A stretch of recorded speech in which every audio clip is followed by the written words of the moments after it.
नमस्कार दोस्तों, मैं दुष्यंत सिंह राजस्थान स्टेनो क्लासेस के यूट्यूब चैनल पर आप सभी का स्वागत करता हूं। आपका डिक्टेशन आनंद मासिक पत्रिका के अंक 34 से लिया गया है। डिक्टेशन स्टार्ट होगा कुछ सेकंड के बाद। स्टार्ट।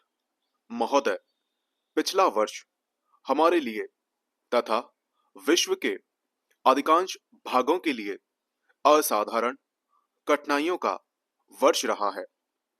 यह प्रत्याशित ही था कि विपक्ष के अनेक लोगों ने क्रोधपूर्वक और यदि मैं कहूं तो द्वेष के साथ भी अपनी बात कही, लेकिन बहुतेरे भाषण बहुत विचारपूर्ण भी रहे हैं और कुछ कहने से पूर्व मैं उन सबके प्रति गहरी संवेदना व्यक्त करना चाहूंगी जिन्हें जामा मस्जिद क्षेत्र में शारीरिक या सांपत्तिक क्षति हुई है।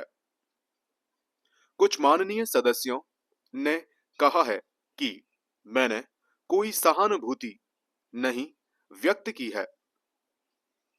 यह बात सही नहीं है, क्योंकि मुझे जैसे ही यह समाचार मिला उस समय मैं यद्यपि अस्वस्थ थी, लेकिन मैंने संवेदना संदेश भेजा और दिल्ली प्रशासन तथा गृह मंत्रालय से संपर्क बनाए रखा कि क्या राहत कार्य किया जा रहा है।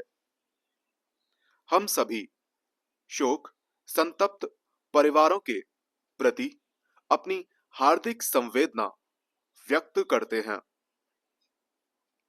उत्तर भारत में भी एक और बड़ी विपत्ति आई है। मेरा आशय हिमाचल प्रदेश में आए भूकंप से है।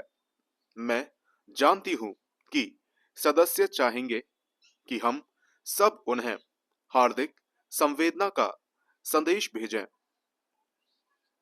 मैं सरकार की ओर से और अगर आप अनुमति दें तो सदन की ओर से भी उन सबके प्रति जिन्हें कष्ट पहुंचा है संवेदना व्यक्त करती हूं।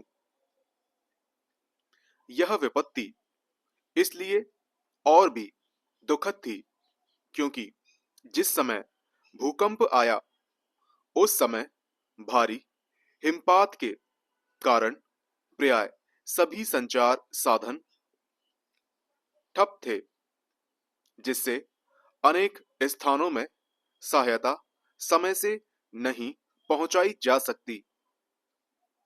हमारे पास अब भी पूरा ब्यौरा नहीं है, लेकिन हमने पूरी कोशिश की है और देश भर के लोगों ने अपीलों का उत्तर हार्दिकता से देते हुए कंबल और पैसे आदि भेजे हैं। हम उन सबको संवेदना प्रेषित करते हैं जो कष्ट पा रहे हैं। मैं यहाँ यह भी कहना चाहूंगी कि अभी कुछ दिन पहले पिछले शनिवार को मैं तमिलनाडु में थी, जहां मैंने सूखाग्रस्त क्षेत्रों में कष्ट की हृदय विदारक कथाएं सुनी।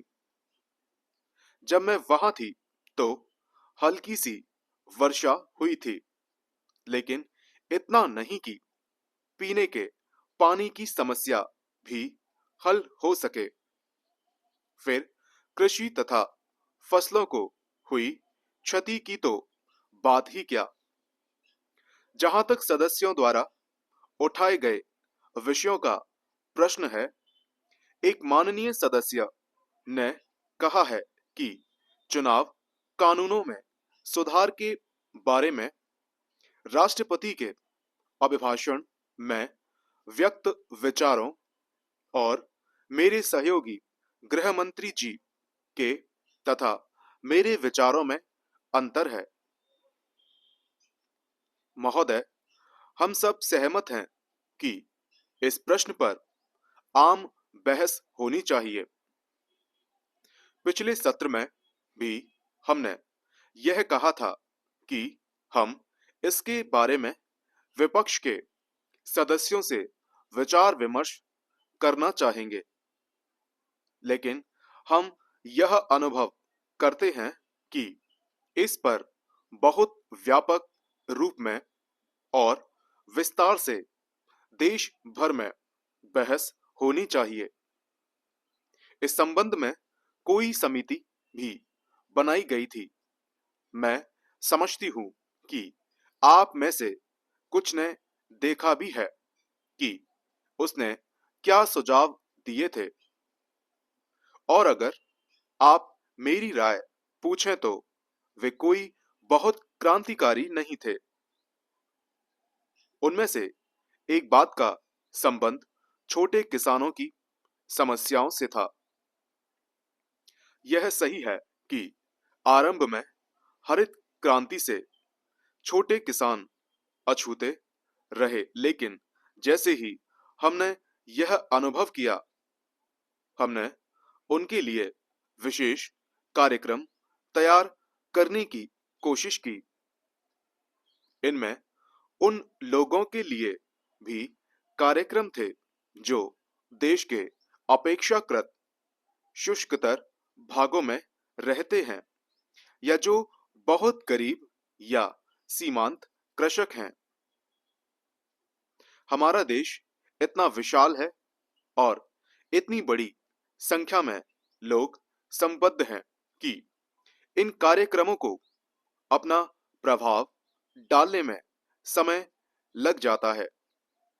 और जब आप सोचते हैं कि आपकी काफी लोगों तक पहुंच हो चुकी है, तब भी जो कुछ करने को शेष रह जाता है, उसकी तुलना में वह पहुंच बहुत अपर्याप्त होती है। मैं माननीय सदस्यों को आश्वासन देना चाहूंगी कि यह मामला मेरे में बहुत गहराई से उपस्थित है। सदस्य जो भी सुझाव इस संबंध में देना चाहेंगे, उनका स्वागत होगा। श्रमिकों की छटनी से हमेशा ही अनेक लोगों के लिए समस्याएं पैदा हो जाया करती हैं। इधर जब कोई परियोजना पूर्ण हो जाती है, तो आप यह मांग नहीं कर सकते कि काम केवल इसलिए लंबा खींचते जाना चाहिए कि लोगों को वैकल्पिक रोजगार नहीं मिल पा रहा है। लेकिन फिर भी हमारे निर्देश ये हैं कि ऐसे लोगों को काम देने का कोई तरीका खोज निकालना चाहिए, भले ही कुछ लोगों को दूर की जगहों में भेजना पड़े। एक माननीय सदस्य ने शिक्षा के बारे में कुछ कहा है। उनका विचार है कि सरकार शिक्षा को एक प्रमुख विषय नहीं मानती।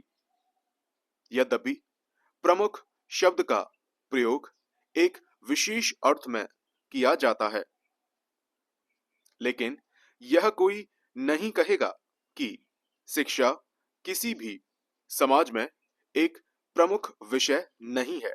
समाप्त।